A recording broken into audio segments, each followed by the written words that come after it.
Welcome to the Scars of Heart channel, and invite you to watch our new video. Larisa, panting loudly, dragged 2 heavy bags out onto the landing. She'd seriously overestimated her capabilities, stopping at the supermarket after work and loading up on groceries. Somehow, she'd managed to squeeze 2 enormous bags, both in volume and weight. Look how her arms had stretched while she was carrying them up to the 4th floor. The plastic handles had squeezed her fingers and palms so tightly that she couldn't even bear to give birth. Oh well, she'd rest now, and then just one more push, 2 flights of stairs, and she'd be home, on her 5th floor. Larisa carefully set both bags down and shook her wrists. It would be a good thing Sasha wasn't home yet. Otherwise, he'd give her a huge tantrum about her unplanned shopping spree. He can't stand it when she plays the workhorse and immediately takes away anything heavier than 100 grams.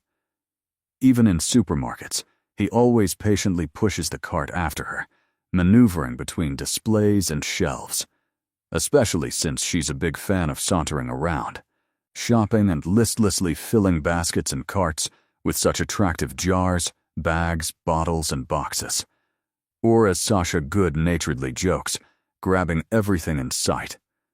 Although this time she seemed to be putting only the bare necessities in the cart, what she needed to prepare a special dinner. After all, today marks exactly 6 months since she and Sasha met. They were supposed to celebrate this occasion in the proper way, at a restaurant. But it suddenly turned out that Alexander was incredibly busy, and she, in the middle of the work week, has no time for much celebration, so they decided to postpone a trip to a beautiful place until the weekend. Still, Larisa couldn't miss such a day, and decided to prepare a special, albeit late, dinner, so she picked up so many groceries that she barely dragged them from the car to the apartment door. But that's such a small thing, compared to the pleasure of thoughts of what she would cook, and with what pleasure it would be eaten by the man infinitely dear to her, and the gratitude that would shine in his eyes. And then strong, powerful, but so gentle arms would embrace her, and a quiet voice would whisper in her ear, "Lorik, darling, thank you." It was incredibly delicious. As always, though, you spoil me beyond measure. And anyway, at this rate I'll soon get fat, and you'll leave me yourself, and I really wouldn't want that. On the contrary, I plan to live with you for a long, long time, and infinitely happily. Larisa loved her new life very much, and loved the man who created it and became its center. So she hurried home every day to have time to cook something delicious, to please, surprise, or even delight Sasha. Not only with yet another culinary delicacy, but also with her blooming appearance, especially unexpected after spending the whole day at work. "Lorik, how do you manage to look like a May rose after all these financial squabbles of yours?" Sasha wondered cheerfully. "It's simply astonishing. He sits at the computer all day, without raising his head. But when you look at him, he looks as if he just came from. She came to the beach. Incredible. What a miracle I've been given. A truly amazing woman. With the right man, even a woman blossoms." Larisa sincerely and willingly returned Alexander's compliment. Sasha himself was also in a hurry to get home, trying to finish his business as quickly as possible. He often popped into the flower shop, and many times she literally buried her face in an armful of buds as she threw open the front door. And she kept waiting for this honeymoon period to end. After all, it had to end inevitably and inexorably. That's life. Besides, they were, to put it mildly, no longer children. She had somehow imperceptibly turned 30. Sasha was 3 years her senior, but the Padishtas both behaved like students who had fallen in love for the first time and immediately and forever. At least, that was exactly how she felt. She was simply happy, boundless and thoughtless, as if the reward for all the troubles and disappointments of the past had finally come upon her. She jerked her bags and at the same time her whole self up onto the last step of the stairs and froze, because the door to their apartment was slightly open, and a narrow strip of water was falling from the crack onto the not particularly clean entrance floor. Light, and a man's voice was clearly audible. Sasha's voice. Well, it seemed like nothing special. Well, the man didn't slam the door behind him. It happens. You never know. Something distracts you, you come in and forget. Or maybe, on the contrary, you're about to leave, but then you come back into the apartment for some reason. What would any other woman have done in her place? She would have simply walked into the apartment and said loudly, "Why, my dear, are the doors wide open? Come in, whoever wants to. And anyway, why are you home? You're supposed to be at work until late. Do you know that you've ruined my whole surprise?" But Larisa not only didn't open the door, but, on the contrary, put her hands behind her back, as if afraid to even touch the matte metal surface, and then listened, made out the words, turned pale, closed her eyes and, swaying, pressed herself against the wall. God, not this. Had her old personal curse really caught up with her again? Was that damn door really going to slam shut again and mercilessly take everything good and holy from her? And yet, she had almost believed that she could be happy. Larisa Mishina hated these slightly ajar doors. There was something terrifying about the narrow gap between the doorframe and the door, something that made her tense, cringe, and anxiously await the worst. This strange habit had been with her entire life, and over the years it had developed into something akin to a phobia, causing those around her to shrug their shoulders.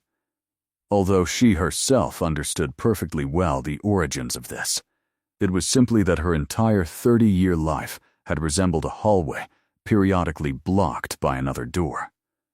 While these doors were usually either closed or open, in her case, they were only slightly ajar, and according to a long-established bad tradition, she would hear things from these doors that would permanently and completely change her entire life. Typically, these changes were unpleasant and sometimes downright terrifying, and upon entering yet another such door, Larisa would find herself in a dead end, and it would take a long time to get out of it, losing confidence, strength, faith, even love. Although her life began more than well. Larisa was born into a family of quite wealthy people who became rich quickly and unexpectedly. As he himself put it, Anatoly Mishin was incredibly lucky to have caught a fat fish in troubled waters. This was during the turbulent, difficult, and dangerous times of the 1990s.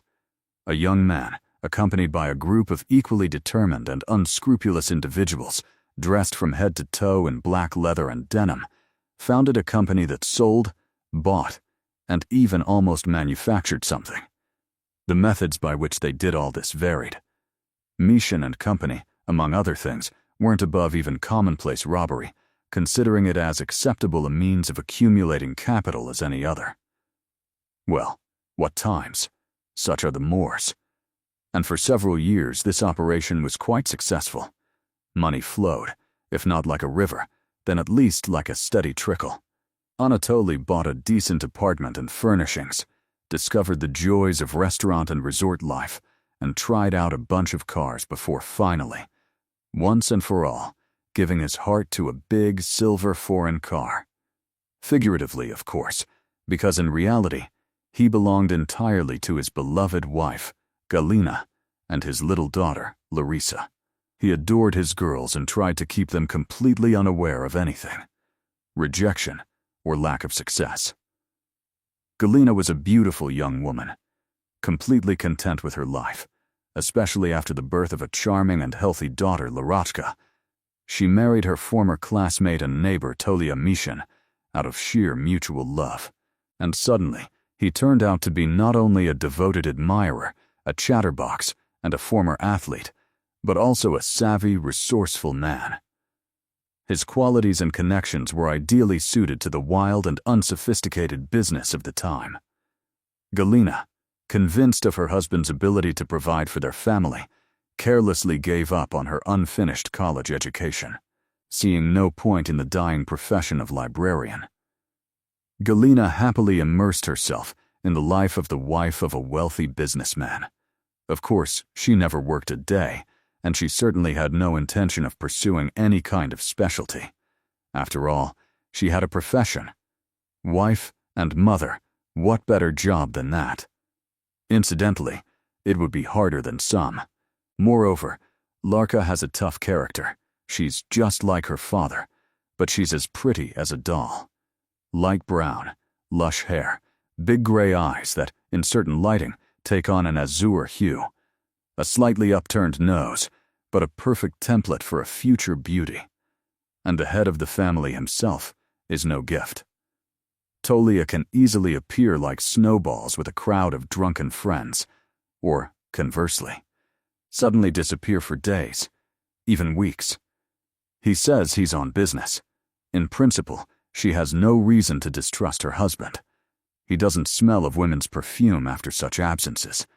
She hasn't noticed any traces of lipstick or long, strange hairs on his clothes, and it never occurred to her to indulge in such nonsense and look for signs of infidelity.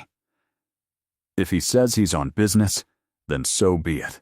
He certainly loves his daughter, and he provides her with a very decent standard of living, which is especially noticeable against the backdrop of the chaos going on in the country and on television. Larisa, too, was perfectly happy with everything.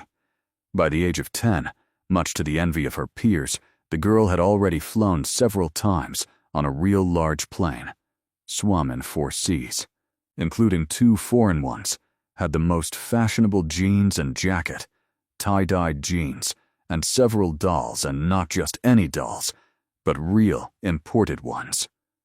She rode around the city on her dad's huge, beautiful, and shiny car, just like the ones in foreign films. She herself had seen more than once how the faces of the neighborhood boys, and even some grown men, turned completely silly with delight at the sight of their car slowly pulling into the yard. Lara also watched as many cartoon adventures as she could on her own VCR, by the way.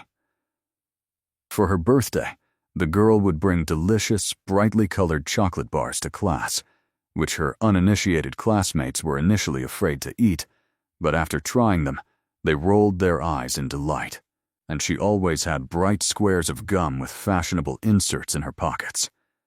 In short, life was wonderful, full of joy and pleasure, especially since the girl was carefully protected from everything bad. At least, she genuinely didn't understand what her classmates were talking about when they said things like, "Oh, damn, Lar, I can't go watch cartoons with you after school. I have to drag myself to the store. Mom said I should definitely use my coupons for sugar and laundry detergent today." And then suddenly, it all stopped.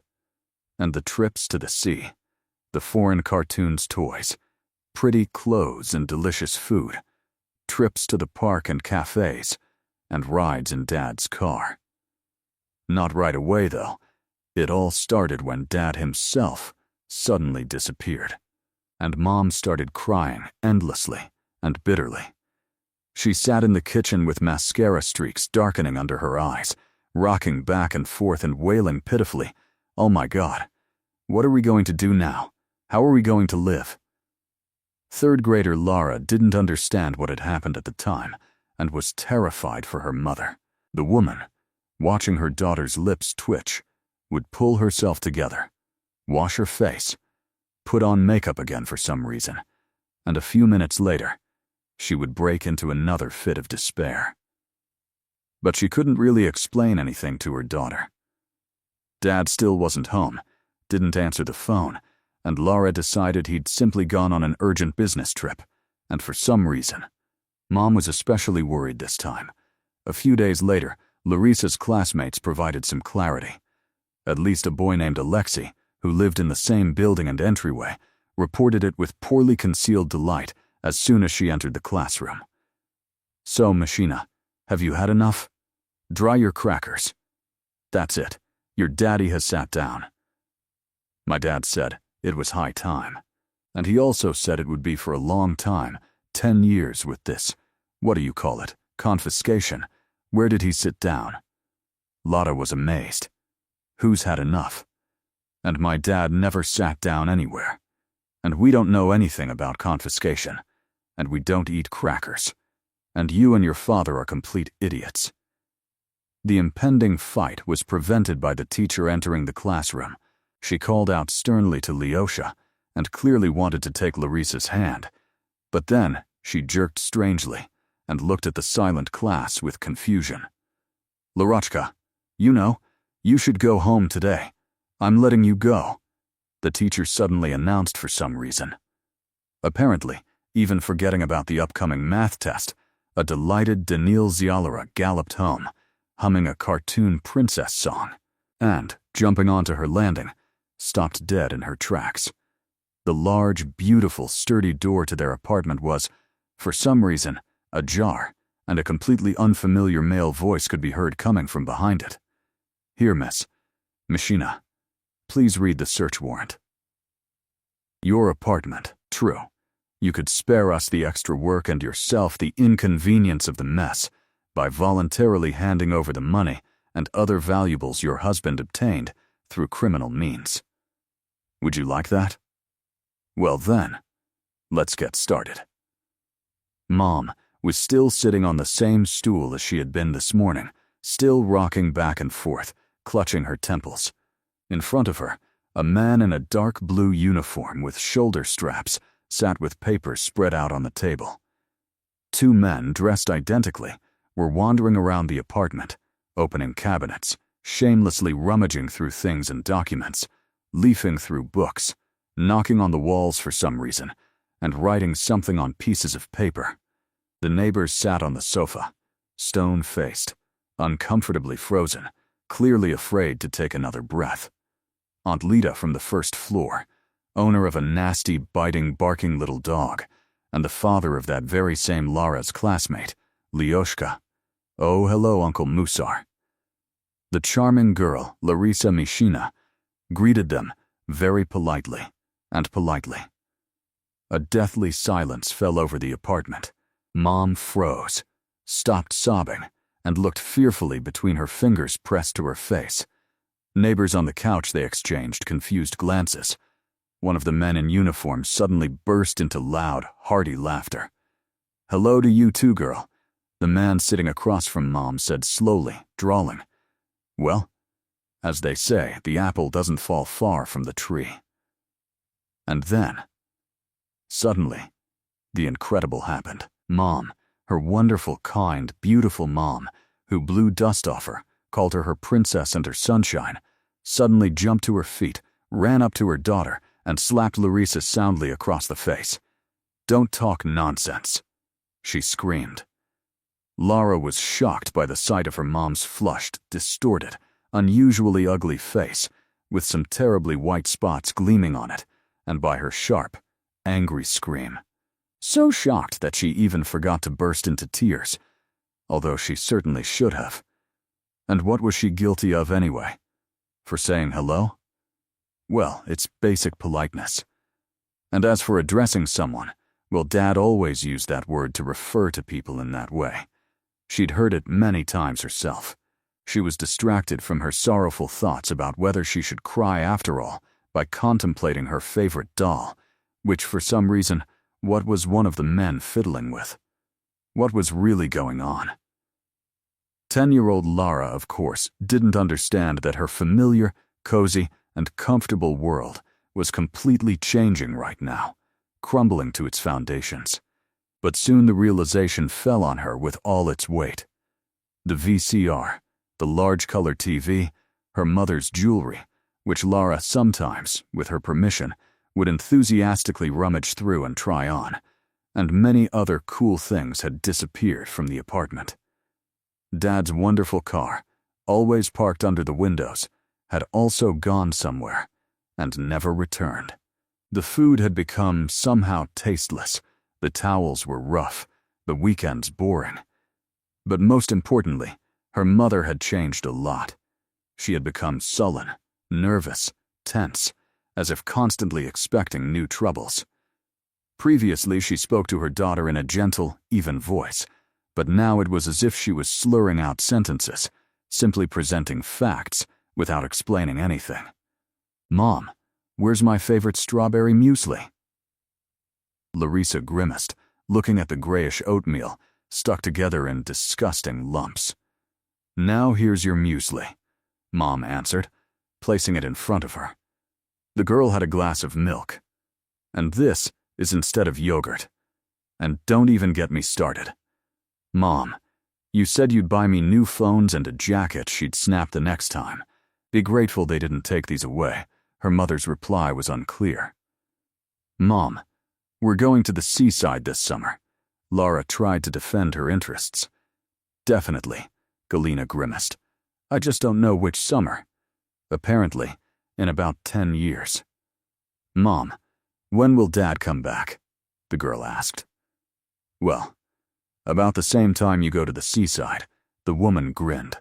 "But I personally don't want to see your father anymore." In short, life went downhill. For some time, Galina and her daughter still lived on some money he left after the confiscation of property. And then, complete poverty and despair set in. They had to go to work, simply to not die of hunger. Galina had neither a profession nor the skill to do anything other than a light dinner and a manicure, and the need to work, and without much choice of where to get hired, hit her especially hard. True, she had an undeniable asset, a beautiful appearance, and given this, she was sometimes offered the kind that made her face flush and her hand ache to slap a potential employer.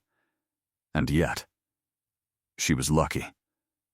After several months of wandering around reception areas and coat checks, she managed to land a job as a waitress in a restaurant. By then, she and Larisa were pretty shabby. They needed to think about buying winter boots and clothes, because Larisa, the little pig, had suddenly decided to grow at an incredible rate, and now she had 3 months' worth of back rent, and the loan was looming all in all. It was gloom and doom. It was in these depressing thoughts that Galina was immersed that day when a rather plump, yet very agile man showed up at the restaurant where she worked, driving up in a large black car. He sat down at the best table, discussed the order with the waiter at length and noisily, then let out a satisfied sigh, leaned back, and immediately roared joyfully across the room. "Galka, Mishina, not like you." Well, what brings you here?" "Oh, right. How so, my dear?" "Your breadwinner disappeared, and now you're running around with a tray." Sivka's been worn out by the steep hills then. If Galina weren't afraid of losing her job, she would have happily walked up to him and whacked him over the balding head with the tray she'd just mentioned. But then again, if you think about it, what was so wrong with what he'd said? Although he certainly didn't have to yell at the whole restaurant. "Oh, hello, Anton." She moved closer to him and pressed her finger to her lips. "Just don't yell like that, please. It's not necessary for the whole neighborhood to know that my ex-husband is in jail. Oh, Galka, I'm so glad to see you." An old acquaintance, naturally aware of all the circumstances and events of the last few months, didn't even think of lowering his voice. "Come on, sit down, don't be so strange. Let's talk, we'll have a drink." He enthusiastically grabbed the bottle that had appeared on the table, which was very opportune. "Listen, I didn't recognize you right away. You've gotten so prettier. Have you lost weight or something?" "That's right. You pulled your hair back. And there's no sign of that battle paint on your face. Anyway, I don't know. It's not your fault, but you personally, his reprimand has actually been quite beneficial." The man burst into loud, hearty laughter, quite pleased with his own dubious joke. "Okay, Galka, let's get serious now. Why are you seriously sweeping tables with an apron? You're something else. You were always such a beauty and a smart girl. I guess she's got you pretty much nailed. And I told your fop. He'd say, stop squandering everything and going to resorts. He needs to put something aside for a rainy day." And he kept laughing like, "There's still time. You're still young, hiding it away." Well, now he's relaxing on government food. Full all-inclusive, so to speak. And what are you making? Oh, listen, you had a brat, I think. A kid. A real quick guy. I remember him so well. I remember him. Leonka, I think. Yeah, almost. Just Larisa and the girl, Galina, snorted. Okay, Anton. Excuse me, I have to work, otherwise I could easily get fired and be left without tips. And as you so aptly noted, I need to rack up as many as I can. Just wait. Sit down, I'm telling you. Nothing will happen to you. No one will kick you out of work. The owner of this eatery is a good friend of mine. Let's sit and talk. We're not strangers, after all. You know, darling, I've always really liked you. Honestly, I always thought that only Mishin wasn't worthy of you. Not even a little finger. 3 pliners, since that's how it turned out. By the way, you divorced him, right? Oh, good job. Tell me, how are you planning on living from now on? On a waitress's salary and tips? Or what? You, with your habits and manners. Anton poured more wine, devoured a huge steak with a savory appetite, and cheerfully joked about things that weren't so cheerful for her. It was clear he was doing well, both in terms of health and well-being. He finished the meat so quickly, and snapped his fingers invitingly. He'll definitely be ordering more. And he seemed to be doing just fine financially, too. She was certainly well behind the times, but she was perfectly capable of appreciating the value of the watch on his wrist, the quality and provenance of his suede jacket, and the ring on his thick little finger. After a quick preliminary analysis, she secretly peered more closely at her unwitting interlocutor from under her eyelashes. Her husband, Anatoly, had introduced her to Anton many years ago. The man had immediately and openly expressed his admiration, and indeed had declared for all to hear that a young man like Mishin was completely unworthy of such a woman. Like Galina. He always spoke loudly and frankly about everything.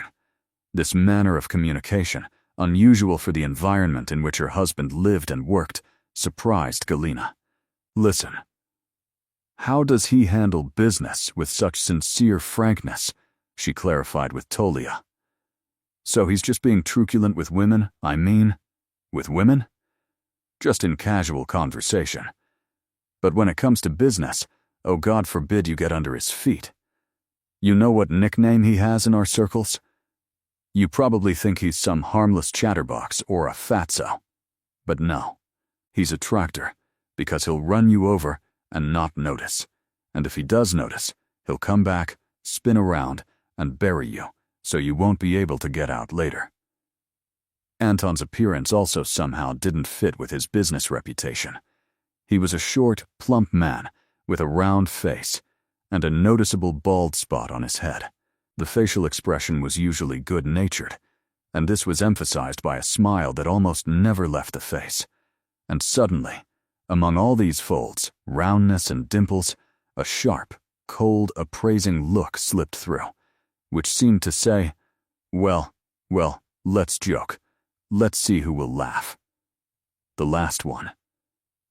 However, now Anton looked at Galina exclusively with sympathy, and also with obvious male admiration, so much so that she coughed embarrassedly, crumpled her napkin, and said, Well, Anton, it was nice seeing you.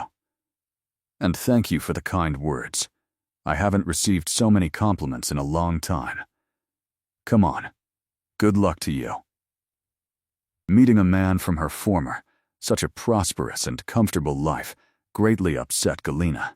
With the new burden came problems, especially the lack of money. And yet, it was nice that it turned out she was still able to impress a man, which meant that not all was lost in her life. And the very next day, she received proof of this. Closer to lunch, a familiar loud laughter rang out, and Anton entered the room. Galka, you tell me right away which tables are yours, so I can sit down correctly. Why should I give out random ones to just anyone? I'd rather sponsor you, Anton announced frankly and, as usual, to the entire room. Galina awkwardly glanced at her shift partners and made an inviting gesture. "You know, I've decided that I'll be here from now on.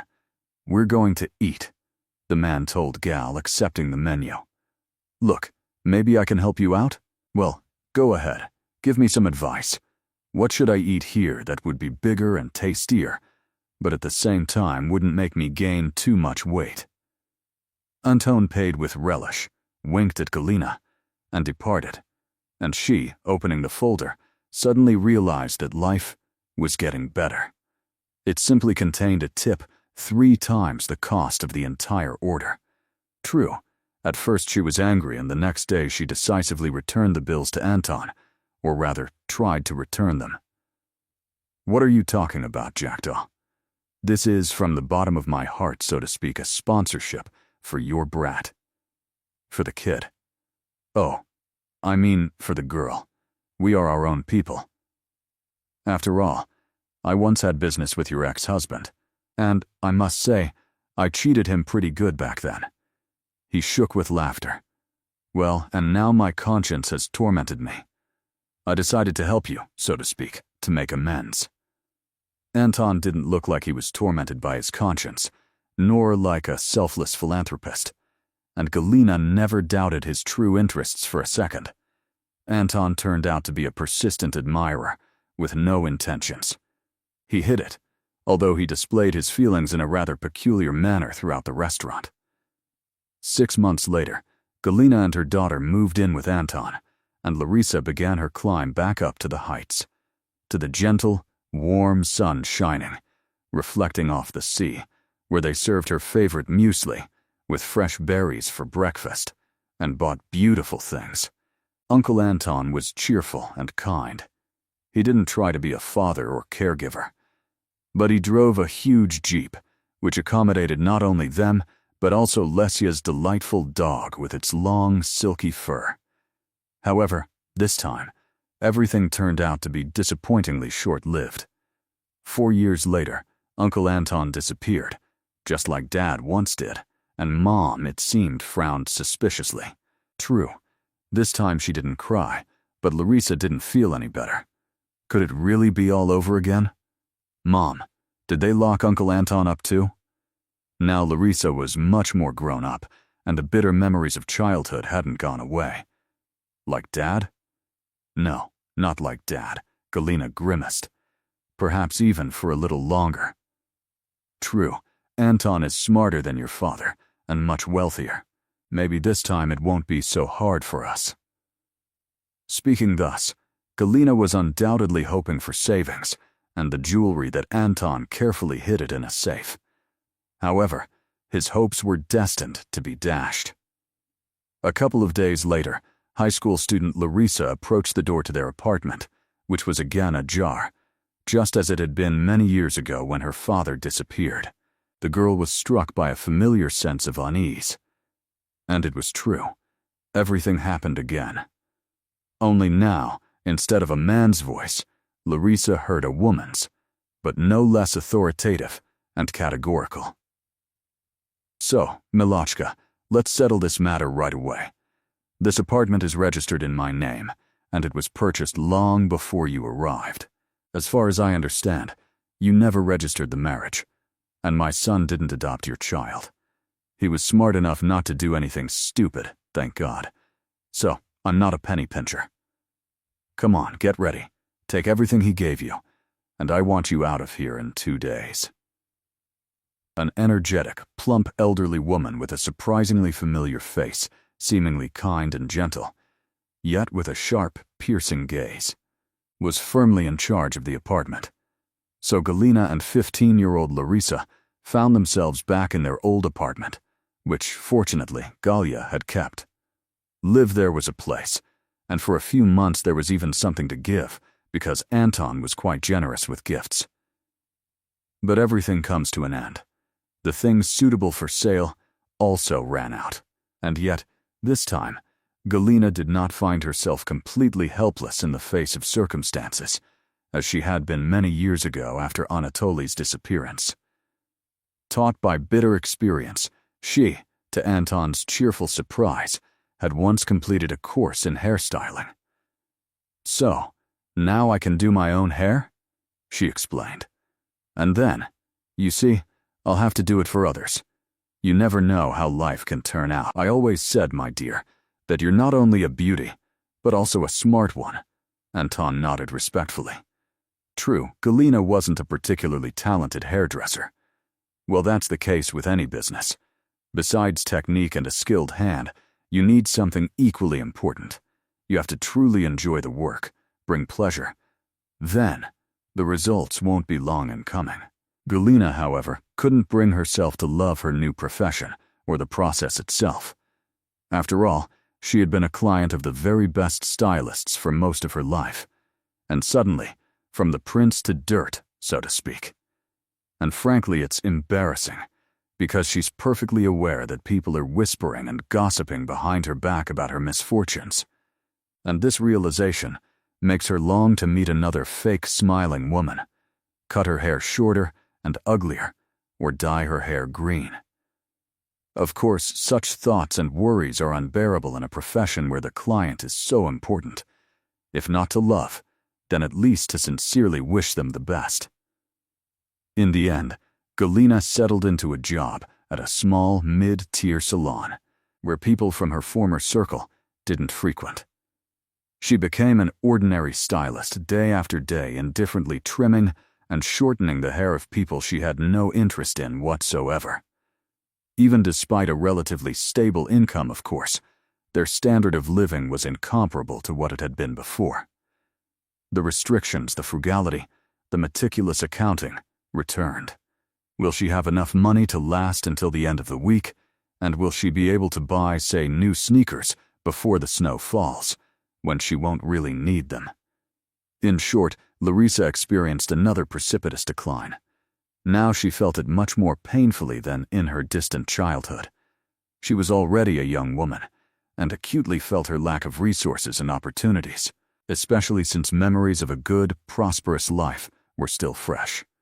Larisa was beautiful, and it was all the more frustrating that there was nothing to clothe it in, nothing to accentuate it with.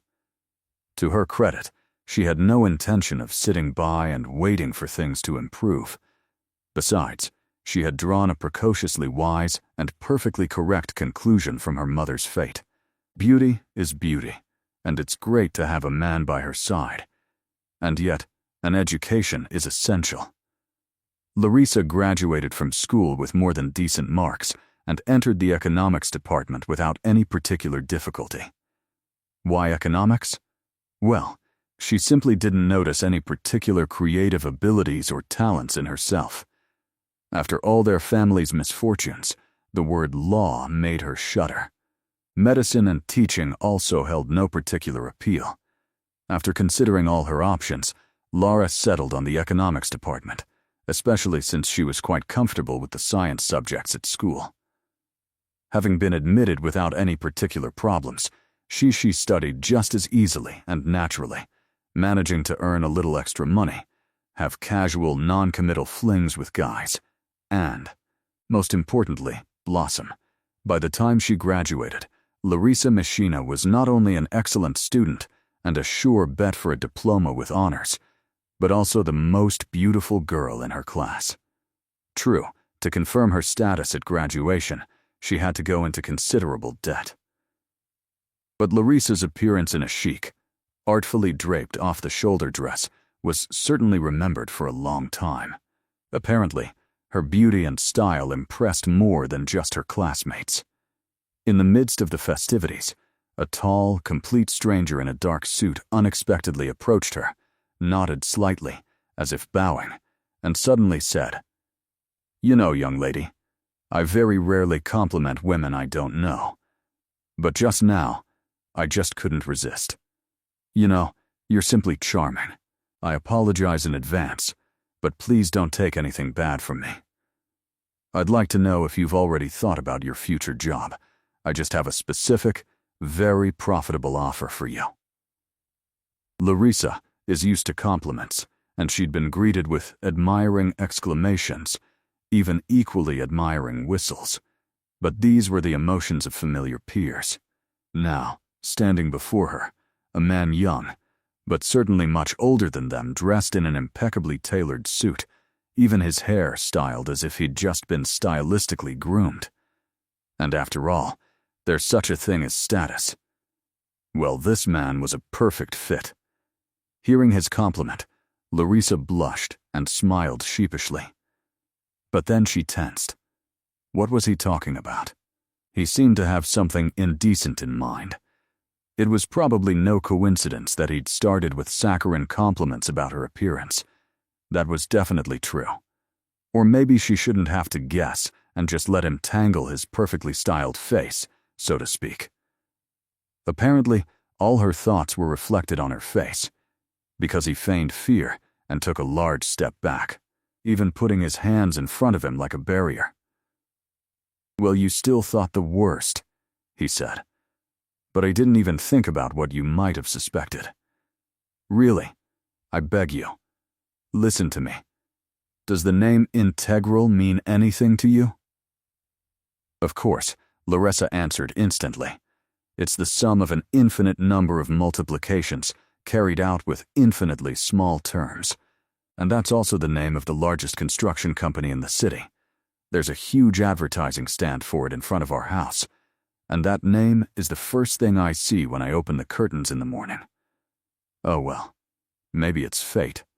The man perked up and smiled reservedly, almost imperceptibly. And yet, his face, which had previously resembled a mask, came to life a little. Beautiful, Larisa suddenly thought to herself, and unexpectedly blushed. "Well, I just happen to represent this company, and if you don't have any other job offers, you might want to come to us for an interview," he said. Would she want to? Is he crazy or something? How could he not want to get a job at the coolest company in town with a more than decent salary? "And why me?" Larisa asked, wary. "Well, first of all, to be honest, I know a thing or two about you. You graduated with honors, and I was there at your dissertation defense, sat in the corner, and I understand perfectly well that you're one of us.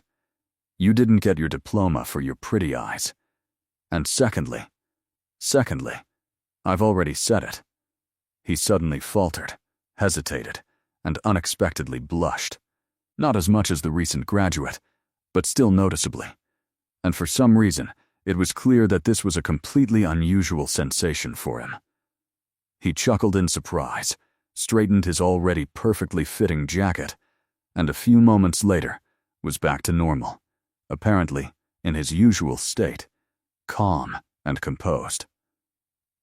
"Well, anyway, think about it, and if you're interested in this opportunity, come to an interview," he said. "I'll help you organize it if you call me. Here's my business card. All the best to you, Larisa Anatolievna."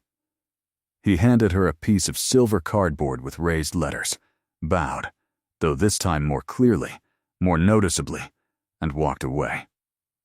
"Vladimir Dmitrievich Romanov, legal consultant," she read, glancing at the business card, shrugged, and tossed the paper rectangle into her purse. Strange, what does a lawyer have to do with it, when she's even a qualified economist?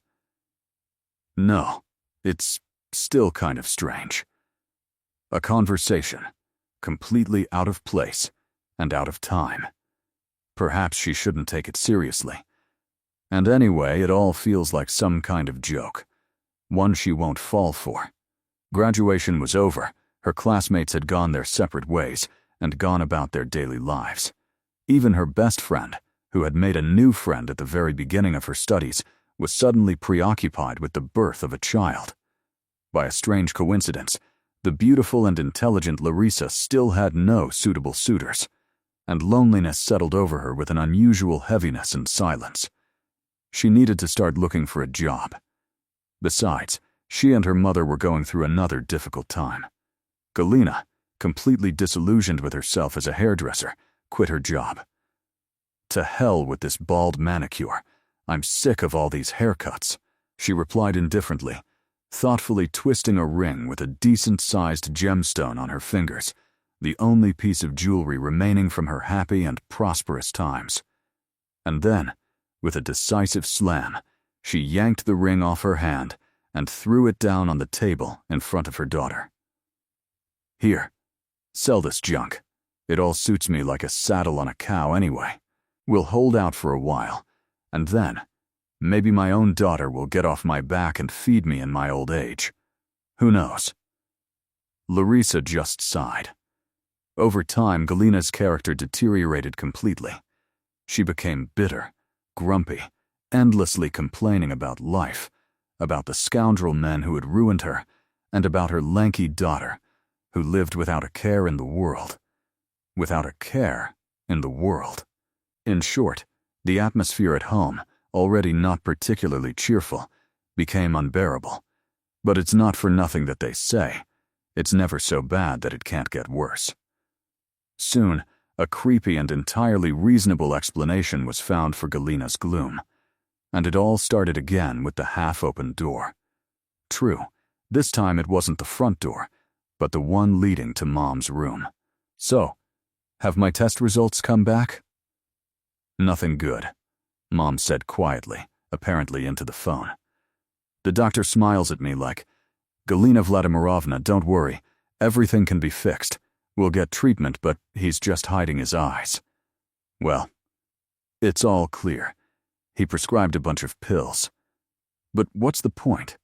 The procedures are incredibly expensive, and why bother? So that in a couple of years it'll all be the same. Sit in a wheelchair. What, Larky? No, I didn't. I don't even know how to say it. I'm wondering if I should tell her. Maybe Mama Larisa yanked the door open. "Sit down, dear." For the first time in her life, Galina called Larisa by this affectionate word. "Forgive me. Somehow, a normal life isn't working out between us. Now here I am, hanging on your neck. God forbid." It turned out that Galina had been diagnosed with a serious illness, which really did threaten serious limitations and disability in the future. However, even without this, she needed to urgently and seriously think about work. Especially since, despite all her efforts, phone calls, responses to ads, and running around to interviews, she couldn't find anything concrete. No, of course there were plenty of offers, but they were all either humiliating in content or extremely humiliating in terms, and most often both. Basically, they promised pennies and demanded a lot. And the work offered was infinitely different from what she had successfully studied for 5 years.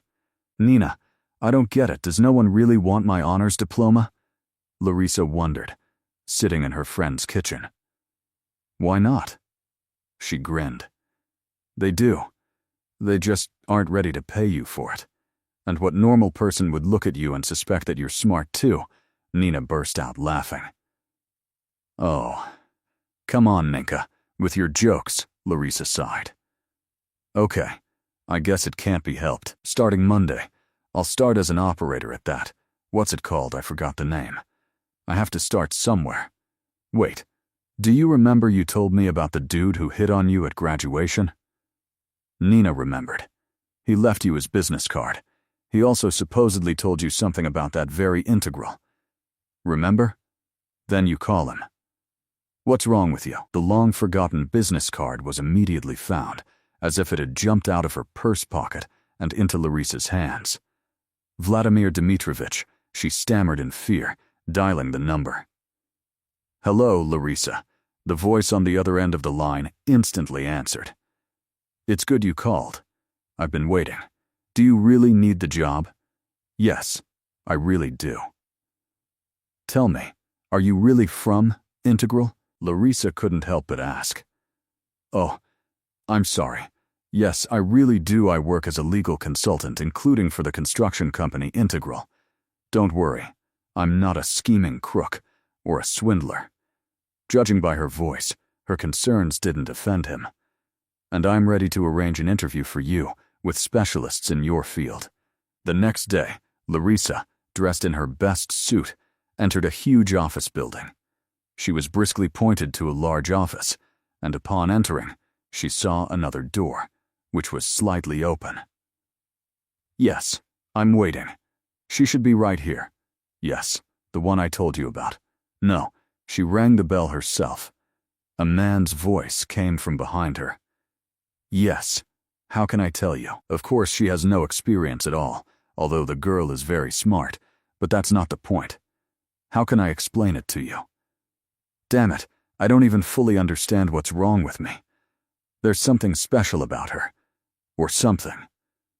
Anyway, I wanted to give her flowers and recite poetry. What? What other armor is cracked? Oh, come on with your jokes. I'm actually trying for you, for your company. She's very smart.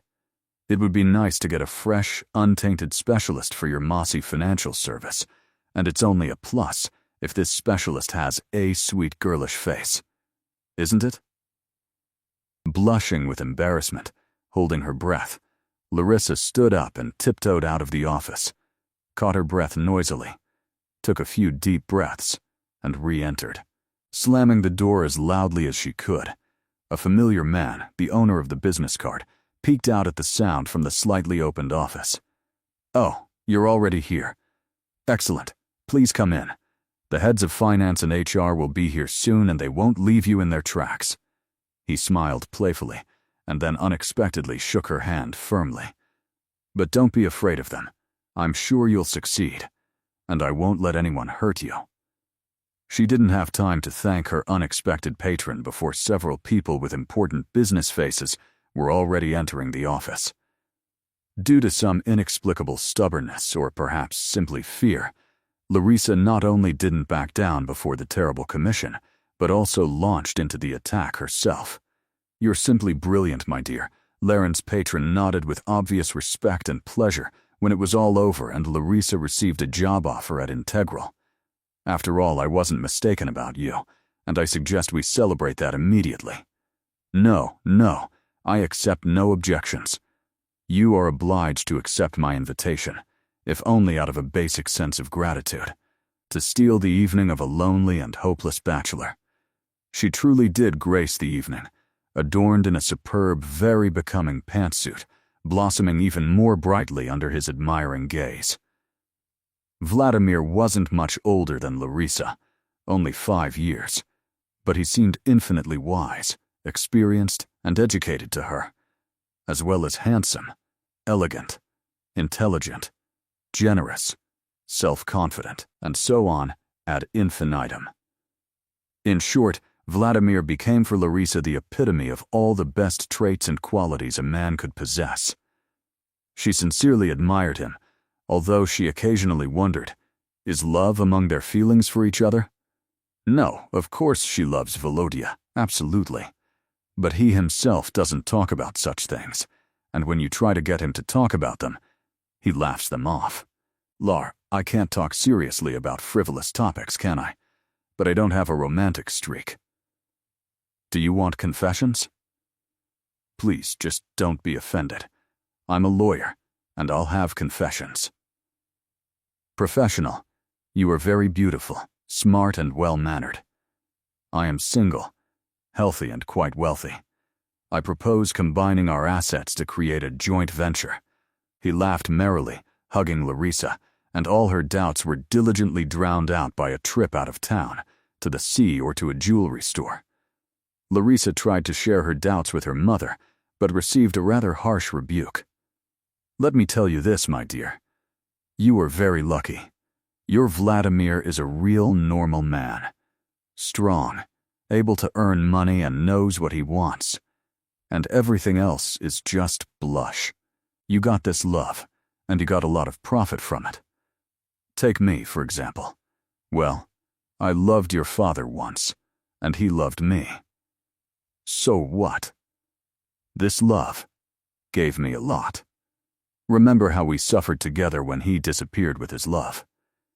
As for you, once you get married and have a child, all that romantic nonsense will fly out of your head. You know, a child screams in the middle of the night really help to stop you from dwelling on unnecessary thoughts.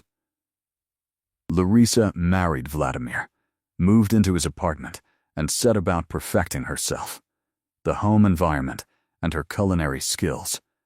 How else could she thank her husband for the comfort and stability he'd given her, and for her mother, whom Vladimir somehow got a job at an excellent clinic, and the dreaded threat of disability no longer hung over them.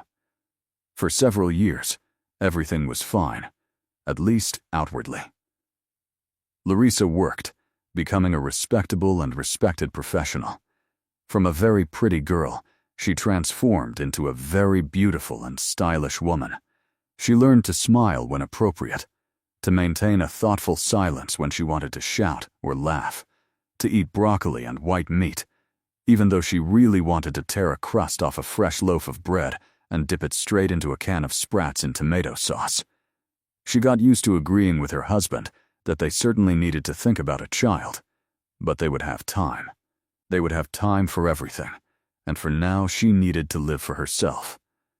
And she tried hard to convince herself that she was happy, and eventually she did, until one day she came home from work earlier than usual and froze, hearing Vladimir's quiet voice from behind the slightly open kitchen door. "Listen, Vika, I've asked you many times. You shouldn't call me in the evenings when I'm home. You're making me look stupid. The last thing I need is to be seen in front of my wife like I'm in a stupid situation." "Yeah, imagine that. I don't want to upset Lara. I don't need scandals. I value my reputation. And anyway, it's none of your business." "What? And who told you I was going to get a divorce?" "Don't lie, my dear. I never promised you that. I'm perfectly happy with my life, and my wife suits me. Yeah, imagine that. And if you don't like something, that's entirely your problem. A free man's freedom. Why not get angry?" "Fine. But you also control yourself from now on. I'll try to leave early tomorrow. True, I promised Larry something. Oh, you don't have to worry about me. I release you from all promises." Larisa yanked open the door that was once again dividing her life, and I declare our joint venture liquidated. "Lara, it's just a misunderstanding." Vladimir shrugged. "True, it turned out rather ugly. You shouldn't have eavesdropped. That girl means nothing to me. And anyway, why get divorced over such a trifle? What nonsense." "And I'm stupid," Larisa nodded, trying to ignore the dull ache in her chest. She packed her things and returned to her mother, and 3 years later, Alexander appeared in her life. There are days like that, especially after a long, drawn-out storm, when you pull back the curtains and, squinting in the sunlight, begin to smile at something, breathe deeply, and hope for something good. Sasha became that ray of sunshine for Larisa. He simply appeared next to her when, looking rather stupid, she found her heel helplessly stuck in a sidewalk grate. With a quick, easy movement, he yanked Lara's leg free. She sheepishly muttered a thank you and shuffled on, and after a while, she spotted a blonde, smiling savior walking beside her, who suddenly decided that from now on, they were on their way. First to that booth with the sign, "Shoe Repair Shop," because the heel was about to fall off, and then throughout life in general, if, of course, she, Larisa, didn't have anything against it. She didn't have anything against the sun. Could anyone have anything against it? And suddenly it turned out that there was no need to talk or ask about love. No need even to think whether she was there or not. Because she was there, of course. And no justification was needed for what was already visible and felt in every glance Sasha gave her, in the way he held Lara's hand in his smiles and silences, in the deep, meaningful anticipatory sigh with which he sat down at the dinner table with impatient movements, when he, unable to keep up with himself, was eager to meet in the evenings, in the way he, holding his breath, tucked a stray strand of hair behind her ear, and even in the way he playfully scolded her for her habit of running into the store and taking more than she could carry. And now she stands in the entryway in front of yet another half-open door in her life, which seems to laugh at her, a stupid and naive simpleton. Mocks her with the words that Sasha's voice utters. Yes, of course I'm listening. I'm listening. It doesn't matter. Just say whatever you want. It's such a joy just to hear from you. I just couldn't believe it when I saw your number. It's crazy. How I've been waiting for this. How wonderful that you finally stopped being so stupidly childishly offended and believed me. Listen, wherever I am, whoever I'm with, no matter what, you will always be needed, dear, and loved by me. I simply can't live without you, and how happy I am that you finally understood that. Dear, needed, beloved, wonderful, the best words. Only they were said to another woman, and nothing else matters. I need to go into the apartment and pack my things. Just now she will wait until her legs stop shaking, and her heart stops beating dully and painfully. Yes, listen, I'm getting married. A cheerful laugh came from the apartment. Yes, imagine, well, of course. So you simply couldn't have chosen a better moment to show up. Yes, of course, it's not even up for discussion. Of course you have to be at my wedding. Without you, it will be completely different. Not the same. In short, get ready and come. Do you hear? I hug you very tightly, my darling. Larisa wiped her face and entered the apartment. Lorik, you simply can't imagine what happened. Sasha rushed to meet her. Well, of course, I can imagine. Very much so. Larisa smiled wearily. You've finally decided on a bride, but with whom your destiny will definitely be, just the way it should be. Congratulations, I'm glad everything worked out this way. I'm afraid I wouldn't have been able to handle a second husband who lied to me behind my back. And this way, you'll marry your sweet, dear, beloved one, the one you can't live without, and everyone will be happy. Lorik, I don't get it. What are you talking about now? Alexander looked at Larisa, puzzled, but he clearly couldn't stop smiling. Come on, Sasha, stop it, don't. I just heard everything. Well, your phone conversation. It wasn't by accident, though. I wasn't eavesdropping. You just need to close the doors more tightly behind you. I know that better than anyone. She smiled bitterly and glanced at the man. But for some reason, instead of blushing and getting embarrassed, Alexander smiled wider than ever and loudly burst into tears. Oh, I can't. You're something else, he finally said, still sobbing with laughter. Larisa had been standing there all this time, watching Sasha warily. Just look at how they were making fun of him. Well, if you're caught red-handed, all that's left is to have fun. Lorik, you're simply inimitable. You decided I started cheating on you before we were even married. Oh, and you still call yourself the woman you love. Me? Sasha? You, it seems to me, are just confused about your loved ones. You have too many of them. Larisa felt unusually stupid and angry. Oh well, I'll leave now, and you line up your loved ones, count them in order and sort them out. And you sit down and listen to me.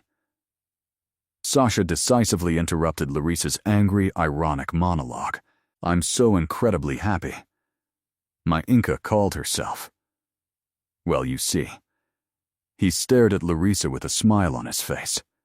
Inca. His Inca. Inca, something stirred in Larisa's head. Well, of course there was the old and sad story Sasha had once told about two people who had lost love and respect for each other and, separating and moving to different cities, found nothing better to do than divide their children equally, two twins, a boy and a girl. The boy's name was Sasha, and he stayed with his father, and over the years the girl's mother convinced her that their son and brother was a traitor. The girl's name? Well, of course, Inna. She's Sasha's sister, and for many years she didn't want to hear about her brother. Well, can you imagine, all these years, especially after my mother passed away, I was chasing after Inca. Flying to her, I traveled a terrifying distance of 4,000 km. Called, tried to persuade her, and then she called herself and said she wanted to see her, introduce her to her niece, that she missed her. Can you imagine? My little sister has finally grown up. She's come to her senses. And what a time. Oh, I'm so happy. The two most important women in my life will both be at my wedding. It was stupid. Sorry to scare you, but you're pretty too. Imagine thinking that I'm messing around with someone behind your back. No, that's simply unforgivable. Lorik, I love you. Mind you, I'm deeply offended by your suspicions and will demand no less for it than your signature cabbage rolls. Okay, what are these bags? Lorik, did you bring such a heavy thing from the store and even carry it up to the 5th floor yourself? No, that's impossible. I think we've been through this before. Alexander continued to indignantly scold her, his face mixing resentment and joy, which continued to ooze from every line. He shook Larisa, grabbed the phone, shoved groceries into the refrigerator, and laughed. And Lara, sighing lightly and kissing Sasha on the cheek, slammed the front door. A door that, for the first time in her life, closed without leaving a trace behind. Good. But, on the contrary, it opened up to its full width, into happiness and love.